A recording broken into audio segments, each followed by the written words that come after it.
સુરતના કતારગામ સ્થિત કિરણ હોસ્પિટલમાં દર્દીના મોત બાદ ભારે હોબાળો મચ્યો છે।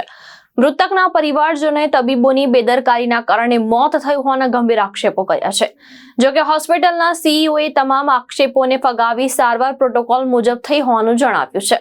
સુરતના કતારગામ સ્થિત કિરણ હોસ્પિટલમાં સંજયભાઈ મૂળચંદ દાસ નાયકના મોત બાદ પરિવારજનોએ હોબાળો મચાવ્યો। પરિવારના જણાવ્યા મુજબ દર્દીને 29 જૂનના રોજ હોસ્પિટલમાં દાખલ કરવામાં આવ્યા અને 9 જુલાઈના રોજ ડિસ્ચાર્જ આપવામાં આવ્યો। ત્યારબાદ તબિયત ફરી લખડતા 16 જુલાઈના રોજ ફરી હોસ્પિટલ દાખલ કરવામાં આવ્યા। લીવરની સારવાર દરમિયાન દર્દીને આઈસીયુમાં ખસેડ્યા બાદ વેન્ટિલેટર પર રાખવામાં આવ્યા, જ્યાં તેમનું મોત થયું। પરિવારજનોએ આક્ષેપ કર્યો છે કે ડોક્ટરની બેદરકારીના કારણે દર્દીનું મોત થયું છે અને સારવાર પાછળ ₹8 થી 9 લાખનો ખર્ચ કર્યા છતાં દર્દીને બચાવી શકાયા નહોતા। બીજી તરફ કિરણ હોસ્પિટલના સીઈઓ ડોક્ટર હર્ષદ જોશીએ પરિવારના તમામ આક્ષેપોને નકારી કાઢ્યા છે। તેમણે જણાવ્યું છે કે દર્દીની અગાઉ અન્ય હોસ્પિટલમાં પણ સારવાર ચાલી રહી હતી અને સ્થિતિ ગંભીર હોવાથી અહીં લાવવામાં આવ્યા હતા।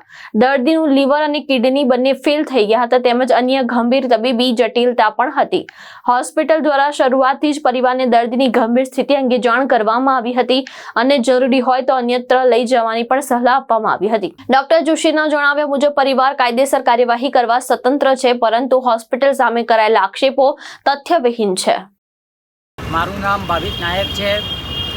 હું કલોલ ગામથી અહીંયા આવેલું છું। મારા મામાને અહીંયા થોડું ગભરામણ થતી હતી, કિરણ હોસ્પિટલમાં લઈને આવ્યા, બરાબર છે। એના પછી સાજા અને સારા હતા, જે ટ્રીટમેન્ટ માટે લઈને આવ્યા હતા એ ટ્રીટમેન્ટ અહીંયા થઈ નહીં। અમને લોકોને અંધારામાં રાખ્યા અને છેલ્લે અમને ડેડ બોડી આપી। હાર્ટનો કોઈ પ્રોબ્લેમ હતો નહીં। પૈસા એમને જેટલા માગે બધા ટોટલી પૈસા અમે એમને આપ્યા છે, બરાબર છે। અને છેલ્લે આ કિરણ હોસ્પિટલનું દર વખત કામ એ રીતનું થતું હોય છે, બરાબર છે। એટલે આમાં તમે લોકો સારી રીતે અત્યારે જો અત્યારે સિક્યુરિટી લોકો બી અમને અત્યારે રોકવા આવે છે। અમારું માણસ અત્યારે અંદર મારી નાખ્યું છે, એ વસ્તુ કોઈને દેખાતી છે નહીં, બરાબર છે। એટલે આમની સામે યોગ્ય કાર્યવાહી થવી એ અમારો અભિપ્રાય છે। ઉત્કર્ષ ગલચર, દ્રષ્ટિકોણ ન્યૂઝ, સુરત।